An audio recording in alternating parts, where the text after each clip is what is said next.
ఓం సాయిరామ్ శ్రీమాత్రే నమః. అమ్మ బిడ్డలందరికీ నమస్కారం ఫ్రెండ్స్. ఎలా ఉన్నారండి? ఏం చేస్తున్నారు? అమ్మ దయ వలన అందరూ బాగుండాలని మనస్ఫూర్తిగా అమ్మవారిని కోరుకుంటూ ఎప్పుడు ఆనందంగా ఆరోగ్యంగా ఉండాలని, మీరు కోరిన కోరికలన్నీ కూడా అమ్మవారు తీర్చేయాలని మీ తరపున నేను కూడా అమ్మవారిని మనస్ఫూర్తిగా కోరుకుంటూ ముందుగా అమ్మవారి పాదపద్మములకు ఒక్కసారి నమస్కరించుకుని వీడియోలోకి అయితే వెళ్ళిపోదాం. ఇక ఈరోజు అమ్మవారు అమ్మ సందేశంగా ఏం చెప్పబోతూ ఉన్నారంటే, బిడ్డ, కర్మ ఎవరినీ విడిచిపెట్టదమ్మా. సంవత్సరం క్రితం మనం చేసిన పాపం మన పేగుబంధానికి శాపంగా మారబోతుంది. అది ఏంటో తెలుసుకోవాలి అంటే, లేకపోతే పెను ప్రమాదం అంటే ఎక్కువ సమయం కూడా లేదు. 24 గంటలు మాత్రమే ఉంది. ఈలోపు అదేంటో తెలుసుకోవాలి. బిడ్డ, నువ్వు మంచి చేసినా, చెడు చేసినా, కష్టం చేసినా, నష్టం చేసినా, ఎలాంటి కర్మ చేసినా కూడా ఆ ప్రతిఫలం అనేది నీ పేగుబంధాన్ని చుట్టుకుంటుంది. నీ పేగుబంధానికి శిక్ష పడుతుంది. అదే నువ్వు నలుగురికి మంచి చేశావు అనుకో, ఆ పుణ్య ఫలితం నీ బిడ్డకు అందుతుంది. అదే నువ్వు నలుగురికి బాధ పెట్టో, ఏడిపించో, వారిని కష్టపెట్టో, మోసపెట్టో, ఏదో ఒకటి చేసి నువ్వు సంపాదన అయితే చేసి ఆ సంపాదన నీ బిడ్డలకు ఇచ్చినా కూడా ఆ బిడ్డలు ఆ ఫలితాన్ని అందుకోలేరు. నువ్వు ఏవైతే చెడు కర్మలు చేశావో వాటి ఫలితమే నీ బిడ్డలు తీసుకోవలసి వస్తుంది. కనుక నువ్వు ఎప్పుడూ మంచి కర్మలనే చెయ్యాలి అని నేను ఎప్పుడూ చెప్తూ ఉంటాను కదా. అట్లాగే బిడ్డ, జాగ్రత్తగా ఉండాలి. నువ్వు ఏమి చేసినా సరే, ఏమి మాట్లాడినా, ఇటువైపు అడుగు వేసినా ఆలోచించి. ఎందుకంటే నీ వెనుక నీ బిడ్డలు ఉన్నారు. నీ కర్మలన్నీ అందుకోవడానికి, నీ పుణ్య ఫలితాలను అందుకోవడానికి. వారసత్వంగా నీ బిడ్డలకు నువ్వు ఏమి ఇవ్వాలనుకుంటున్నావు తల్లి? ఆస్తుల, ఐశ్వర్యాల, సుఖాల, సంపదల, పుణ్యాన్న, లేకపోతే నువ్వు చేసినటువంటి పాపకర్మలను ఇవ్వబోతున్నావా? నువ్వు ఇంత చేసేది, ఇంత సంపాదించేది కూడా నీ బిడ్డల కోసమే కదా. మరి అది అలాంటి బిడ్డలకు నువ్వు ఇస్తే గనుక పుణ్య ఫలితాన్ని ఇవ్వాలి. కానీ పాపకర్మలను మూటగట్టి వారికి ఇచ్చావనుకో, జీవితంలో నీ కళ్ళ ముందు వాళ్ళు బాధలు పడుతూ ఉంటే నువ్వు చూడగలవా? తల్లి, ఇవన్నీ కూడా నువ్వు తెలుసుకోవాలి. నువ్వు చేస్తున్న తప్పులు ఏంటి, నీ బిడ్డలకు అంటబోతున్న కర్మలు ఏంటి, నువ్వు దాని నుంచి ఎలా బయటపడాలి, నీ బిడ్డల్ని ఎలా నువ్వు క్షేమంగా బయటకు తీసుకురావాలి అని వినాలి అని అనుకుంటే కనుక, తెలుసుకోవాలి అనుకుంటే, నీ దుర్గమ్మ చెప్తున్న ప్రతి మాటను నువ్వు జాగ్రత్తగా విని తీరాలి బిడ్డ అంటూ అమ్మవారు ఈరోజు ఒక అద్భుతమైన నిగూఢ అర్థం దాగి ఉన్న సందేశంతో వచ్చారండి. ఖచ్చితంగా అదేంటో తెలుసుకుని తీరాల్సిందే. మన బిడ్డలు కూడా మన కర్మలన్నింటినీ వారసత్వంగా తీసుకోవాల్సి వస్తుంది. అందుకే మనం ఏం చేసినా సరే, ఏం మాట్లాడినా సరే, ప్రతి అడుగు ఆచితూచి వేయాలి. ఎందుకంటే వెనక మన బిడ్డలు సిద్ధంగా ఉన్నారు. మన బిడ్డలకు మనం ఏదైనా ఇస్తే సుఖాలను, సంతోషాలను, ఆస్తిని, ఐశ్వర్యాన్ని, పుణ్య ఫలితాన్ని ఇవ్వాలి. కానీ పాపకర్మలను, కన్నీళ్లను, బాధలను, అగచాట్లను వాళ్ళకు మనం ఇవ్వడం ఏంటే అసలు? అందుకే మనం ఎలాంటి అడుగు వేసినా, ఎలాంటి మాట మాట్లాడినా, ఏ పని చేయాలన్నా ఒక్క నిమిషం ఆలోచించాలి. ఎందుకంటే మన బిడ్డలు మన వెనుక క్యూలో ఉన్నారు, మన వారసత్వాన్ని అందుకోవడానికి. మనం ఇస్తే ఏదైనా వారసత్వం ఇవ్వాలంటే బిడ్డలకు ఆస్తిపాస్తులు ఇవ్వాలి, సుఖ సంతోషాలను ఇవ్వాలి. అంతేకాని పాపకర్మలు ఇవ్వటం ఏంటండి? అందుకే అమ్మవారు ఎందుకు ఇలా అంటున్నారు, ఏం చెప్పబోతున్నారు తెలుసుకోవాలి అనుకుంటే కనుక ఖచ్చితంగా వీడియోని ఎక్కడా కూడా స్కిప్ చేయకుండా, మిస్ చేయకుండా చివరి వరకు చూసే ప్రయత్నం అయితే చేయండి. అప్పుడే అమ్మవారు మనకి ఏం చెప్తున్నారు అన్నది అర్థమవుతుంది. అలాగే మన వీడియోకి ఇంకా లైక్ ఇవ్వకపోతే అమ్మవారి కోసం ఒక లైక్ అయితే ఇచ్చేసేయండి. మన వీడియోకి పూర్తిగా మీకు నచ్చినట్లయితే మీ ఫ్రెండ్స్కి, ఫ్యామిలీ మెంబర్స్కి కూడా, మన అమ్మ బిడ్డలందరికీ కూడా షేర్ చేయండి. అలాగే సబ్స్క్రైబ్ చేసుకోకుండా ఉన్నట్టయితే ఛానల్ని సబ్స్క్రైబ్ చేసుకుని మీ సపోర్ట్ నాకు అందించండి. అమ్మవారి ఆశీర్వాదంతో ఒక పని చేయబోతున్నామండి. అది ఏంటి అంటే, అమ్మవారి చేతుల మీదుగా ఆశీర్వాదాలు అందుకుంటున్నాము, శుభాకాంక్షలు అనుకోవాలనుకుంటున్నాము అంటే కనుక ఖచ్చితంగా ఆ శుభాకాంక్షలు ఏవైనా సరే అమ్మవారు మనకు చక్కగా తెలియజేయాలి అని అనుకున్న మన అమ్మవారి ఆశీర్వాదంతో మనకు చిన్న కామెంట్ అయితే మీరు తెలియచేయండి. నేను తప్పకుండా అమ్మవారి గుడికి వెళ్ళినప్పుడు మీ అందరి పేర్లను కూడా అర్చన చేయిస్తాను. తప్పకుండా మన ఛానల్కి శుభాకాంక్షలు తెలియచేయండి. ఇంట్రెస్ట్ ఉన్నవాళ్ళు ఇక్కడ ఖచ్చితంగా మీరందరూ అయితే ప్రతి ఒక్కరికి కూడా శుభాకాంక్షల రూపంలో కూడా తెలియచేయవచ్చు ఫ్రెండ్స్. తప్పకుండా మరి అమ్మవారి సందేశాలు ఎంతమందినో కదిలిస్తున్నాయి. నిజంగా అంటే నిజంగా ఎంతమంది నాకు ఫోన్స్ చేసి చెప్తున్నారు అంటే, అక్క మా సమస్యలన్నీ కూడా చిటికేసినంతలోనే చాలా రిలీఫ్‌నిస్తున్నాయక్క. మీకు నిజంగా వేల వేల ధన్యవాదాలు అక్క. పొద్దున్నే లెగిసి మాకు ఏమి అమ్మవారు సందేశం చెప్పబోతున్నారో మీ నోటి వెంట అని మేము ఎదురు చూస్తూ ఉంటాము అని ఎంతమందో రండి. చాలా అంటే వాళ్ళ హ్యాపీనెస్ నాకు షేర్ చేస్తూ ఉన్నారు. మీకు ఎటువంటి ప్రాబ్లమ్స్ ఉన్నా కూడా నాకు తప్పకుండా తెలియచేసినంతనే మీ హ్యాపీనెస్ని కూడా మాకు షేర్ చేసుకుంటారు అనుకుంటున్నాను. ఈరోజు అమ్మవారి సందేశం తెలుసుకుందామా మరి బిడ్డ? ఈ రోజుటి సందేశం మాత్రం అసలు ఏమాత్రం నిర్లక్ష్యం చేయకుండా ఒక్క మాట కూడా పొల్లు పోకుండా జాగ్రత్తగా విను బిడ్డ. ఎందుకంటే నువ్వు చేస్తున్న కొన్ని తప్పులు పొరపాట్లు దిద్దుకోవాలమ్మా. నీ బిడ్డకు వారసత్వంగా అవి నువ్వు ఇవ్వడానికి ఏంటి ఎట్టి పరిస్థితుల్లోనూ కూడా వీలులేదు. అందుకే నీ దుర్గమ్మ తల్లి నిన్ను హెచ్చరించాలని వస్తున్నాను. నీ బిడ్డలకు నువ్వు పూలబాట వేసి అందిస్తే నీ బిడ్డలు పూలబాటలో నడుస్తారు. లేదంటే ముళ్ళబాట వేసి అందించావనుకో ముళ్ళబాటలోనే నడుస్తారు. నీ బిడ్డలు ఏ దారిలో నడవాలి, ఏ దారిలో నడిపించాలి అనుకుంటున్నావు? పూలదారిలోనా ముళ్ళదారిలోనా? నువ్వే ఆలోచించుకో. ఇవన్నీ నీకు అర్థం కావాలంటే ఒక చిన్న విషయం చెప్తాను బిడ్డ. నువ్వు పొరపాటు తప్పులు ఎక్కడ చేస్తున్నావో అని నీకు తెలుసుకుంటే కనుక నీ గుండె జల్లుముంటుంది. నా బిడ్డలకు నేను ఇవన్నీ వారసత్వంగా ఇవ్వబోతున్నానా అంటూ నువ్వే బాధపడిపోతావమ్మా. నీ కళ్ళల్లో నీళ్లు జల్లుని రాలిపోతాయి. ఒక్క 2 నిమిషాలు విను బిడ్డ. తల్లిదండ్రులు చేసిన మంచి పనులు చెడుల ఫలితాన్ని కూడా పిల్లలు అనుభవించాల్సి వస్తుందా? ఒకప్పుడు ఒక తపస్వి తన ఆశ్రమంలో నివసించుతూ ఉండేవారు. ఒకరోజు అతని భార్య అతన్ని అడుగుతుంది, స్వామి, తల్లిదండ్రులు చేసిన మంచి చెడుల యొక్క ఫలితాలకు పిల్లలు అనుభవించవలసి వస్తుందా అని. అప్పుడు ఆ మహాత్ముడు చెప్తారు, దేవి, నేను నీకు ఒక కథను చెప్పనా? దీన్ని విన్న తరువాత నీకు అర్థమవుతుంది. తల్లిదండ్రులు పనుల ఫలితంగా పిల్లలు పరిస్థితిని ఎలా మారబోతుంది అనేది నువ్వు ఇప్పుడు ఆ మహాత్ముడు చెప్పే కథను బట్టి చెప్పడం ప్రారంభిస్తారు. ఓ దేవి, ఇది నిజంగా జరిగినటువంటి ఒక కథ. ఒక ఊరిలో ఒక నిరుపేద వ్యక్తి ఉండేవాళ్ళు. అతను చాలా పేదవాడు. రోజంతా కష్టపడి పనిచేసి తన కుటుంబాన్ని పోషించుకుంటూ ఉండేవాడు. అతడు తనకు వచ్చిన సంపాదనతో కొంత డబ్బును ప్రతిరోజు దానం చేస్తూ ఉండేవాడు.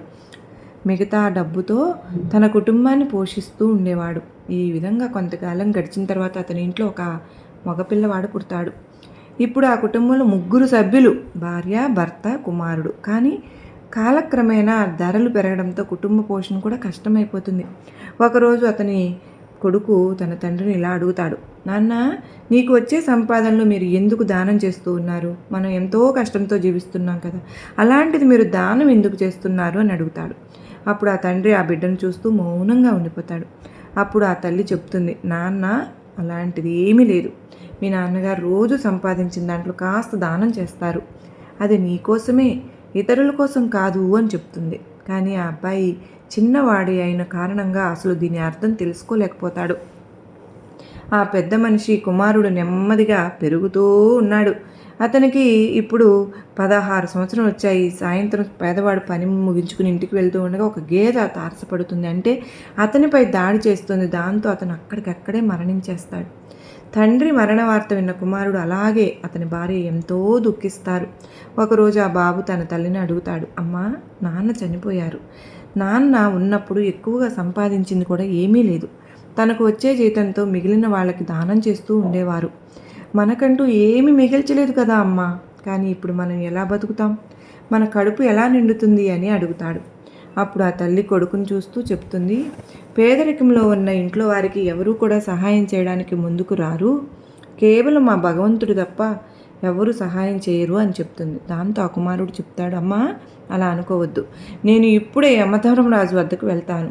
అక్కడికి వెళ్ళి మన పేదరికం చూసి అయినా సరే మన తండ్రిని మనకు అప్పగించమని నేను వేడుకుంటాను అని చెప్తాడు. ఆ మాటలు విన్న తల్లి వద్దు నాయనా అని నివారిస్తుంది. అలా వెళ్ళడం మనకు సాధ్యం కాదు అని కూడా చెప్తుంది. కానీ తన తల్లి మాటలు వినిపించుకోడు ఆ కొడుకు. ఒకరోజు పెద్ద మనిషి భార్య తన కుమారుడిని ఇంట్లో ఒంటరిగా వదిలేసి గ్రామంలో పని కోసం వెళ్తుంది. అప్పుడు ఆ పిల్లవాడు తన తండ్రిని తీసుకువచ్చేందుకు తల్లికి తెలియకుండా మీ యమధర్మరాజు వద్దకు వెళ్ళాలని నిర్ణయించుకుంటాడు. అలా అతడు నడవడం ప్రారంభిస్తాడు. కొంతసేపు నడిచిన తర్వాత అతనికి ఆకలి వేస్తుంది. దాంతో పెద్ద మామిడి చెట్టు కింద కూర్చుంటాడు.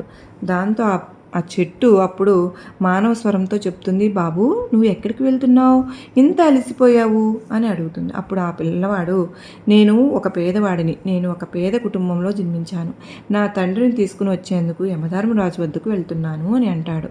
అప్పుడు అదంతా విని ఆ చెట్టు ఇలా చెప్తుంది, బాబు నేను ఇక్కడ ఎన్నో ఏళ్ళుగా నిలబడి ఉన్నాను, కానీ నాకు ఒక్క ఆకు కూడా నేలపై పడడం లేదు, నా కొమ్మలు ఎప్పుడు ఎండిపోవు, నా గత జన్మ పాపం ఏంటో యమధర్మరాజును అడిగిన నాయన, ఇంకా ఎన్నాళ్ళు నేను ఇలా నిలబడాల్సి వస్తుందో అని అడుగు అని అంటుంది. అప్పుడు ఆ పిల్లవాడు చెప్తాడు, సరే అయితే ఖచ్చితంగా నేను యమధర్మరాజు గారి దగ్గరికి వెళ్ళినప్పుడు ఆ విషయమై అడుగుతాను అని చెప్తాడు.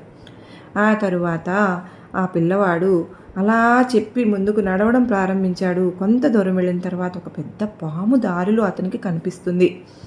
ఆ పామును చూసి భయంతో వణికిపోయి అతను పారిపోతూ ఉండగా ఆ పాము మానవ స్వరంతో చెప్తుంది, బాబు భయపడకు, నువ్వు ఎవరో ఎక్కడికి వెళ్తున్నావో నాకు తెలియదు, కానీ అప్పుడు అబ్బాయి తన చేతులు జోడించి, ఓ నాగరాజా, నేను ఒక పేదవాడి కుమారుడిని, నా తండ్రిని తీసుకువచ్చేందుకు యమధర్మరాజు వద్దకు వెళ్తున్నాను అని చెప్తాడు. అప్పుడు విన్న ఆ పాము చెప్తుంది, బాబు యమధర్మరాజు వద్దకు వెళ్ళినప్పుడు నా కోసం ఒక ప్రశ్న అడుగుతావా, నేను చాలా ఏళ్లుగా ఇక్కడే ఉన్నాను, కానీ కదలలేకపోతున్నాను, నా శరీరంలో ప్రాణం ఉన్నా నేను కదలలేను, నా గత జన్మ పాపం ఏమిటో నువ్వు దయచేసి ఆ యమధర్మరాజుని అడిగి తెలుసుకుంటావా అని అడుగుతుంది. అప్పుడు ఆ పిల్లవాడు, సరే నేను నీ ప్రశ్నను తప్పకుండా యమధర్మరాజు గారికి అడుగుతాను అని చెప్పి అంటాడు. అలా చెప్పి అబ్బాయి ముందుకు అడగసాగాడు. అలా వెళ్తూ వెళ్తూ దారి మధ్యలో ఒక రైతును కలుస్తాడు. రైతు అడుగుతాడు, బాబు నువ్వు ఎక్కడికి వెళ్తున్నావు, చాలా మృదువుగా సున్నితంగా కనిపిస్తున్నావు, ఇంత ఎండలో ఎక్కడికి వెళ్తున్నావు నాన్న అని అడుగుతాడు. అప్పుడు ఆ బాబు చెప్తాడు, నేను ఒక పేద రైతు కుమారుడిని, నా తండ్రిని తిరిగి తీసుకుని వచ్చేందుకు యమధర్మరాజు గారి వద్దకు వెళ్తున్నాను అంటాడు. అప్పుడు ఆ రైతు అంటాడు, బాబు నువ్వు యమధర్మరాజు వద్దకు వెళ్తున్నావు కదా, అప్పుడు యమధర్మరాజు గారిని కలిసినప్పుడు నా కోసం కూడా ఒక ప్రశ్న అడుగుతావా, నేను ఇక్కడ ఎంతో కాలంగా ఒక బావిని తవ్వుతున్నాను ప్రయాణికుల కోసం దాహం తీర్చుకోవడానికి, కానీ ఇప్పటి వరకు ఇందులో మంచినీళ్ళే రావడం లేదు, ఇంత లోతుగా తవ్విన నా మునుపటి జన్మలో నేను ఏం పాపం చేశానో తెలియదు, కానీ అందుకే నీళ్లు రావడం లేదేమో, అసలు ఇందులో నీళ్లు ఎందుకు రావడం లేదో, వస్తాయో లేదో, ఏం చేస్తే నీళ్లు వస్తాయో తెలుసుకుని రా అని అంటాడు. అప్పుడు ఆ పిల్లవాడు చెప్తాడు, సరే నేను ఖచ్చితంగా మీ ప్రశ్నలు యమధర్మరాజు గారి వద్ద అడుగుతాను అని చెప్పి అంటాడు. అలా చెప్పి ఆ అబ్బాయి అక్కడి నుంచి వెళ్ళిపోతూ ఉండగా కొంత దూరం వెళ్ళిన తర్వాత అతనికి ఒక పెద్ద చెరువు కనిపిస్తుంది. అప్పుడు ఆ అబ్బాయి చెరువు ఒడ్డున వెళ్ళి నీళ్లు తాగడం ప్రారంభించాడు తన దాహం తీర్చుకోవడానికి.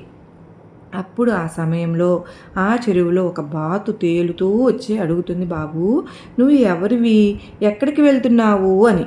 అప్పుడు ఆ అబ్బాయి చెప్తాడు, నేను ఒక పేదవాడి కుమారుణ్ణి, నా తండ్రిని తీసుకువచ్చేందుకు యమధర్మరాజు వారి వద్దకు వెళ్తున్నాను అని అంటుంది.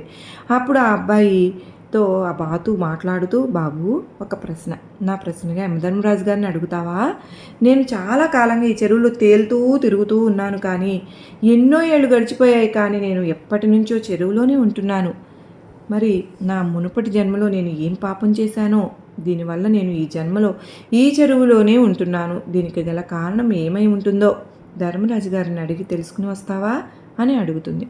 అప్పుడు ఆ పిల్లవాడు, సరే నేను ఈ ప్రశ్న ఖచ్చితంగా యమధర్మరాజు గారి వద్ద తీసుకువెళ్ళి అడుగుతాను అని చెప్పి ఆ అబ్బాయి ముందుకు నడవసాగాడు. కొంత దూరం వెళ్ళిన తర్వాత చెరువుకి మరోవైపుకు చేరుకుంటాడు.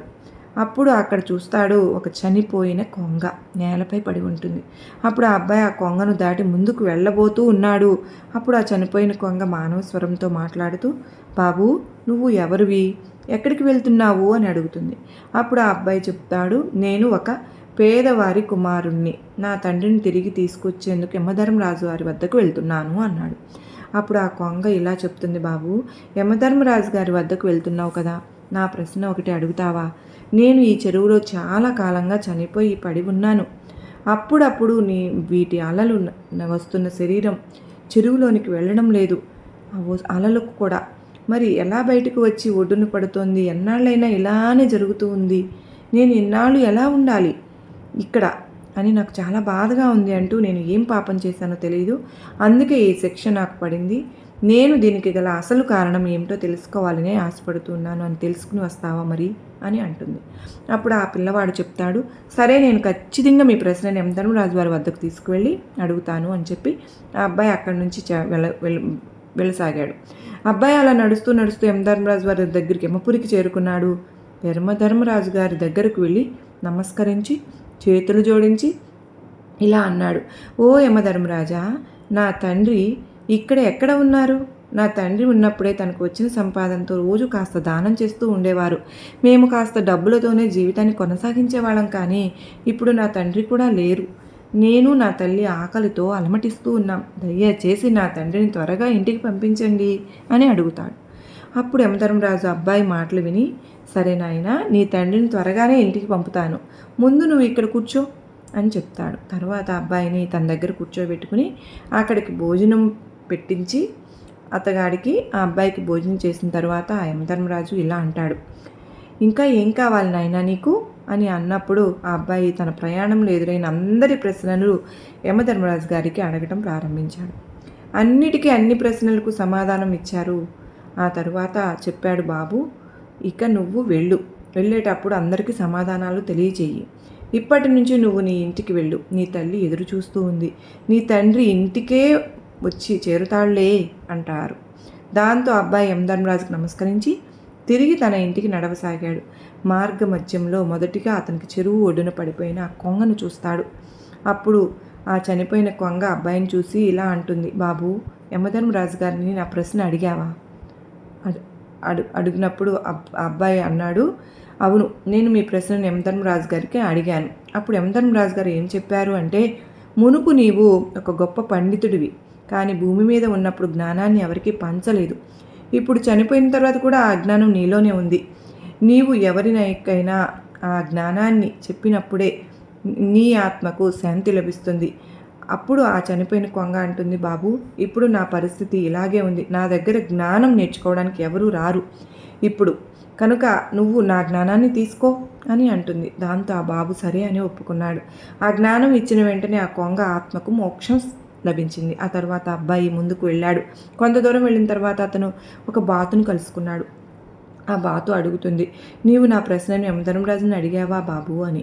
అప్పుడు యమధర్మరాజు ఇలా అన్నారు అంటూ ఆ అబ్బాయి చెప్తాడు, నీవు నీ లోపల అమృతాన్ని దాచుకున్నావు. నీవు అమృతాన్ని ఎవరికైనా ఇస్తే నీ ఆత్మకు శాంతి లభిస్తుంది అని చెప్తాడు. బాతు అంటుంది, బాబు, ఇప్పుడు ఈ అమృతాన్ని ఎవరు తీసుకుంటారు? నీవే నా అమృతాన్ని తీసుకో అని చెప్పి అప్పుడు ఆ బాతు తన దగ్గర ఉన్న అమృతాన్ని అబ్బాయికి ఇస్తుంది. ఇక అమృతాన్ని అబ్బాయికి ఇచ్చిన వెంటనే ఆ బాతు ఆత్మకు మోక్షం లభిస్తుంది. మోక్షం పొందినాక అలాగే ఆ అబ్బాయి ముందుకు వెళ్తూ ఉంటాడు. మార్గ మధ్యంలో అతని రైతును కలుసుకున్నాడు. అతను ఆ దారి గుండా వెళ్ళే ప్రయాణికుల కోసం బావి తవ్వుతూ ఉన్నాడు కదా. ఆ రైతు ఆ అబ్బాయిని చూసి ఎంతో ప్రేమగా బాబు అడుగుతాడు, నీవు యమధర్మరాజుని నా ప్రశ్న అడిగావా అని. అప్పుడు ఆ అబ్బాయి అవును అడిగాను అన్నాడు. మీ ఇంట్లో ఒక కన్య ఉంది. నీవు ఆ అమ్మాయికి వివాహం వయసు వచ్చినా కూడా నువ్వు ఆమెకు వివాహం చేయకుండా వేరే పనుల్లో నిమగ్నపోయి ఉంటున్నావు. నీ కూతురుకి వివాహం చేసే వరకు బావిలో నీరు రావు. ముందు మీ ఇంటికి వెళ్ళి భగవంతుడు మీకు ఇచ్చిన బాధ్యతను మీరు పూర్తి చేస్తే మీ కూతురికి వివాహం చేసిన తరువాత మాత్రమే అప్పుడు ఈ బావిలోని నీళ్లు తయారవుతుంది, తవ్వటం కూడా పూర్తవుతుంది, నీళ్లు పడతాయి అని చెప్తాడు. దాంతో రైతు అంటాడు, నాకు నా కూతుర్ని పెళ్లి చేసేందుకు వరుడు ఇప్పటికిప్పుడు ఎక్కడ దొరుకుతాడు నాయన. అందుకని ఆ అబ్బాయిని చూసి అంటాడు, నువ్వు చాలా మంచిగా వాడిగా అందంగా కూడా ఉన్నావు, నా కూతుర్ని పెళ్లి చేసుకో అని అంటాడు. దాంతో ఆ అబ్బాయి ఒప్పుకున్నాడు. తర్వాత ఆ రైతు చాలా సంతోషించి ఆ అబ్బాయికి చాలా సంపదను కూడా ఇచ్చి తన కూతుర్ని ఇచ్చి వివాహం జరిపించుతాడు. దాని తర్వాత ఆ అబ్బాయి తన భార్యతో ముందుకు వెళ్తూ ఉన్నాడు. మార్గంలో అతనికి నాగుపాము కనిపిస్తుంది. ఆ పాము అడుగుతుంది, బాబు, నువ్వు నా ప్రశ్నను యమధర్మరాజు గారిని అడిగావా అని. అప్పుడు అబ్బాయి అంటాడు, నేను అడిగాను, నీ దగ్గర నాగమణి ఉందంట, నువ్వు దానిని ఎవరికి ఇవ్వడం లేదంట, ఎవరికైనా దానం చేయడం లేదంట. నువ్వు ఆ నాగమణిని ఎవరికైనా దానం చేసినప్పుడే నీ శాపం తొలగిపోతుంది అని చెప్పారు అని అంటాడు. అప్పుడు ఆ పాము అంటుంది, బాబు, నేను ఈ నాగమణిని ఎవరికి ఇవ్వాలి? దానం నువ్వే తీసుకో అని అప్పుడు అంటుంది. ఆ నాగమణిని ఆ అబ్బాయికి ఇచ్చింది ఆ నాగుపాము. ఇంకా ఆ నాగమణిని కూడా ఇచ్చిన వెంటనే ఆ పాముకి మోక్షం అనేది లభిస్తుంది. ఇక అబ్బాయి తన భార్యతో ముందుకు వెళ్తాడు. మార్గ మధ్యలో అతనికి ఒక పెద్ద మామిడి చెట్టు దగ్గరికి వెళ్తాడు. ఒకప్పటి ఆయన అక్కడ విశ్రాంతి తీసుకున్నారు కదా, ఆ చెట్టు అడిగింది, బాబు నీవు నా ప్రశ్నలు యమధర్మరాజుని అడిగావా అని అడుగుతుంది. అప్పుడు అబ్బాయి, అవును అడిగాను, నీవు గత జన్మలో ఒక గురువువి అంట, కానీ విద్యార్థులకు సరైన విద్యను ఇవ్వలేదంట, బదులుగా చిన్న చిన్న పిల్లలతో పనులు కూడా చేయించుకున్నావు, అందుకే ఆ పిల్లలు నీకు శాపంగా ఇచ్చారు, అందువల్ల నీవు చెట్టుగా మారిపోయావు, నీవు నీ జ్ఞానాన్ని ఎవరికైనా ఇచ్చినప్పుడే నీ ఆత్మకు మోక్షం అనేది పొందుతుంది అని చెప్తాడు. అప్పుడు అంతా విన్న ఆ చెట్టు అంటుంది, బాబు నాకు ఇప్పుడు ఎవరు దొరుకుతారు, నీవే తీసుకో ఆ జ్ఞానాన్ని అంటూ అప్పుడు ఆ చెట్టు తన వద్ద ఉన్న మొత్తం జ్ఞానాన్ని ఆ పిల్లాడికి ఇచ్చేస్తుంది, అబ్బాయికి. ఆ చెట్టు ఆ జ్ఞానాన్ని ఇచ్చిన వెంటనే అది మోక్షం పొందుతుంది. ఆ తర్వాత అబ్బాయి తన భార్య తన ఇంటికి చేరుకుంటారు. అబ్బాయి ఇంటికి చేరుకోగానే అతని తల్లి ఎంతో సంతోషించుతుంది. ఆమె మురిసిపోతుంది, బిడ్డ నువ్వు ఎక్కడికి వెళ్ళిపోయావు నాయనా, నీతో పాటు ఈమె ఎవరు? అప్పుడు ఆ అబ్బాయి తన తల్లికి జరిగిన ప్రతి విషయాన్ని చెప్తాడు. అప్పుడు అనుకోకుండా తన తండ్రి ఆత్మ అతనికి మెరుస్తూ కనిపిస్తుంది ఆకాశంలో. వాళ్ళ నాన్న తన తండ్రిని చూడగానే అబ్బాయి ఎంతో పిలుస్తూ ఉంటాడు, అరుస్తూ ఉంటాడు. అతను అక్కడి నుంచి తన కొడుకుకు ఆశీర్వాదాలు కూడా ఇస్తూ ఉంటారు. అప్పుడు ఆ అబ్బాయి తెలుసుకున్నాడు తన తండ్రి తిరిగి రావడం సాధ్యం కాదు అని, ఇక రాలేరు అని. కానీ యమధర్మరాజు తన తండ్రి చేసిన ధర్మఫలాన్ని ఆ అబ్బాయికి ప్రసాదించారు. ఈ కథ ద్వారా మహాత్ముడు తన భార్యకు చెప్పాడు, పిల్లలు తన తల్లిదండ్రుల పాపపుణ్యాలను ఎలా పొందుతారు, మన కర్మల ఫలితాలు మనకు ఎలా వస్తాయి అని, మా తల్లిదండ్రులు చేసిన సత్కర్మల వల్ల మనకు ఎలా మేలు జరుగుతుందో అలాగే మనం చేసే మంచి చెడుల కర్మలు కూడా మనకు కూడా అలాగే కలుగుతాయి. ఇంతటితో అమ్మవారైతే కథ చెప్పడం ఆపారు ఫ్రెండ్స్. ఈ కథ ద్వారా అమ్మవారు మనకు ఏం చెప్పాలి అని అనుకుంటున్నారు అంటే, బిడ్డ నువ్వు ఎవరికైతే ఆకలితో ఉన్న వాళ్ళకు అన్నం పెడతావో, దప్పికతో ఉన్నవారికి దాహం తీరుస్తావో, నీ దగ్గర 100 రూపాయలు అంటే 100 రూపాయల దానం చేయమని కాదు, 100 రూపాయలలో 1 రూపాయి దానం చేస్తే ఆ 1 రూపాయి దాన ఫలితం కూడా నువ్వు కోట్లు దానం చేసినంత పుణ్య ఫలితం నీ బిడ్డలకు తిరిగి వస్తుందమ్మా. ముందు రోజుల్లో అలా కాదు, సంపాదించిందంతా నాకే కావాలి, అన్యాయంగా సంపాదించాలి, అక్రమాలు చేసి సంపాదించాలి, మోసాలు చేసి సంపాదించాలి అంటే నువ్వు ఇప్పుడు సంపాదించావు బాగానే ఉంటుందమ్మా, మరి నీ చేతిలో మోసపోయిన వారు, నీ చేతిలో గాయపడిన వారు, నీ చేతిలో దెబ్బ తగిలిన వారు, నీ చేతిలో నష్టపోయిన వారు, వారి కన్నీళ్లు ఉన్నాయి చూసావు బిడ్డా, అవి ఊరికే పోతాయా తల్లి, నీ తప్పుకి నీ బిడ్డల్ని బలి చేయాల్సి వస్తుంది కదా, జాగ్రత్త అమ్మా జాగ్రత్త. నువ్వు ఏ పని చేసినా ఎలాంటి కర్మ చేసినా ఆ కర్మ ఫలితం బిడ్డల్ని వెంటాడుతుంది, నీ పేగుబంధానికి చుట్టుకుంటుంది. నువ్వు ఇంత సంపాదించేది కూడా నీ బిడ్డల సుఖం కోసమే కదా. అటువంటి ముందు రోజుల్లో నీ బిడ్డ సుఖ సంతోషాలే కరువైపోతాయి. అప్పుడప్పుడు ఈ సంపాదన నీకెందుకు బిడ్డ, అన్యాయమైన సంపాదన నీకెందుకు? జాగ్రత్త తల్లి జాగ్రత్త. ప్రతి పనిలోనూ ప్రతి అడుగులోనూ ఆచితూచి ఆలోచించి చెయ్యమ్మా, అప్పుడే నీ పేగుబంధం ఎప్పుడు కూడా సంతోషంగా ఉంటుంది అని అమ్మవారైతే ఈరోజు చాలా అత్యద్భుతమైన సందేశాన్ని అందించారు కదా ఫ్రెండ్స్. ఈ సందేశంలోని ఆంతర్యం, ఈ అంతరార్థం ఎంతో దాగి ఉంది కదూ. మరి అంత అత్యద్భుతమైన సందేశం మీ అందరికీ కూడా గొప్ప నమ్మకాన్ని ధైర్యాన్ని కలిగించింది కదూ, నచ్చింది కదూ. మరి నచ్చిన వారందరూ కూడా చూసి వెళ్ళే వారందరూ చిన్న లైక్ ఇవ్వడం మాత్రం మర్చిపోతూ ఉన్నారు. ప్లీజ్ అండి, మీ లైక్ అనేది నాకు ఎంతగానో సపోర్ట్ అవుతుంది. మీకు ఈ వీడియో నచ్చినట్లయితే మరికొంతమంది అమ్మ బిడ్డలకు షేర్ చేయండి. అది వారికి కూడా ఎన్నో విషయాలను తెలియజేసిన పుణ్యం అనేది మీ ఖాతాలో చేరిపోతుందండి. దానం అంటే ఒక్క డబ్బు మాత్రమే కాదు ఫ్రెండ్స్, మంచి పని చేసింది ఏదైనా సరే పుణ్యమే. ఆ పుణ్యం మనం సంపాదించుకోవాలంటే ఏ రూపంలో అయినా సంపాదించుకోవచ్చు. మన దగ్గర డబ్బు ఉండవచ్చు లేకపోవచ్చు, కానీ మనకు కొంత ఇలాంటి మంచి పనులు చేయడం ద్వారా మనకు మంచి జరుగుతుంది అని మనందరం తెలుసుకుని అమ్మవారి వీడియోస్ని మరికొంతమందికి షేర్ చేసి మీరు ప్రతి ఒక్కరూ కూడా మీరు ఈ వీడియోలకి చిన్న లైక్ ఇచ్చి అమ్మవారికి, నాకు కాదండి అమ్మవారికి ఇవ్వండి లైక్ అనేది. నిజంగా ఎటువంటి సందేశాల రూపంలో మనకు అమ్మవారు ఎంతగానో హెల్ప్ చేస్తూ ఉన్నారు కదా ఫ్రెండ్స్. మరి అటువంటి సందేశాలను మనం ఊరికే అలా వదిలేయకూడదు కదా. 10 మందికి తెలిస్తే వాళ్ళ సంతోషం, వాళ్ళ హ్యాపీనెస్ ఎక్కడికి వెళ్తుంది చెప్పండి? మీ ఖాతాలోకే కదా చేరుతుంది. మరి మరలా మరో చక్కని అమ్మవారి సందేశంతో మరలా మీ ముందుంటాను. అంతవరకు నమస్కారం ఫ్రెండ్స్. ఓం సాయిరామ్, శ్రీమాత్రే నమః. సర్వే జనా సుఖినో భవంతు.